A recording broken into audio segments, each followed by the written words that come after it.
Cover crops are sparsely grown across the United States. The USDA's most recent census of ag says producers in 2012 planted cover crops on 10.3 million acres across the country, with Texas leading the way. We've discussed the use of cover crops in corn, soybean, and wheat rotations previously on Market Journal. This week we talked with Nebraska Extension Beef Systems Specialist Mary Drewnoski to learn about grazing cover crops. We spoke with Mary at the Nebraska Grazing Conference in Kearney and began by asking why producers might be interested in using cover crops as a forage option. Well, the benefits of cover crops can be that you can get dual purpose. You can get some of the conservation benefits, but then we can also produce some very high quality feed for a relatively low cost. And when we're looking at some of these cover crops that are available, we can see that we can get really low cost of gains on calves, or we can feed cows for a fairly low cost system. What are you planting and when are you planting it? Well, what we plant really depends on when we can plant. And so if we look at opportunities for fall forage, we're really looking at planting after wheat as one opportunity. And so that would be in July and early August. And so that might be warm season grasses like sorghum Sudan or pearl millet.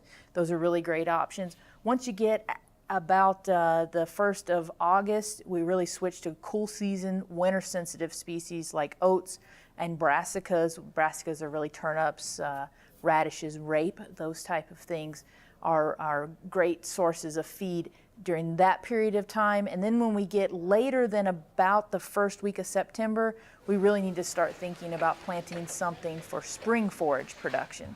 And so we're looking at rye or triticale. And really, we're not going to get a lot of fall forage, but it'll come on in the spring, and early spring we can get some grazing in before your next cash crop. Which animals would be grazing this then in the fall? So in the fall, I really think this is a great opportunity to develop heifers or to background calves. And this year, looking at the way the markets are lining up at the moment, this may be the year to consider backgrounding some of your calves if you're a cow-calf producer.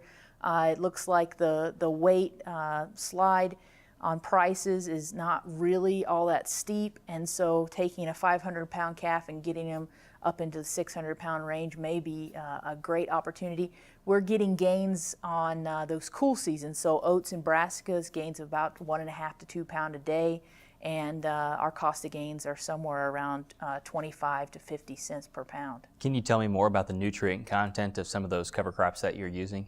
So when we look at our warm seasons, they're a little bit lower quality by the time we get to start grazing them. They tend to be, somewhere around 55 to 65% TDN, and they can range significantly in protein, but they can be anywhere from 8 to 15% crude protein. Now our cool seasons, like our oats and our brassicas, they're extremely high quality when planted in the late summer for fall grazing. We're seeing TDN ranging on oats from 60 to 70, and on the brassicas, we're more in the 75 to 80% TDN range. And then protein really depends a lot on how much nitrogen is available in the soil, but typically we get protein levels 15 to 20% crude protein. Any helpful guidelines for turning animals out onto ground like this? Well, the one thing I would say when we're thinking about grazing animals on these really high quality forages, we want to make sure we have enough fiber in the diet, and so that's why I really like having quite a bit of oats in a mix with brassicas. These brassicas are actually almost like a concentrate, and so I tell people, we want to think about 50 to 60 pounds of oats in with 3 or 4 pounds of turnips when you're seeding it, and that'll really help with keeping those cattle not to have digestive upsets. If you do have a lot of brassica, because sometimes if you got a lot of nitrogen, they can really take over, then we might want to consider giving them access to some dry hay or maybe corn stalks.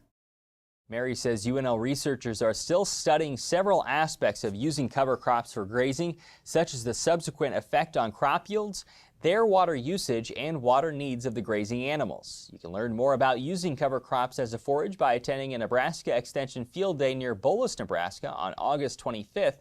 We'll link to more information about that event on the Market Journal homepage.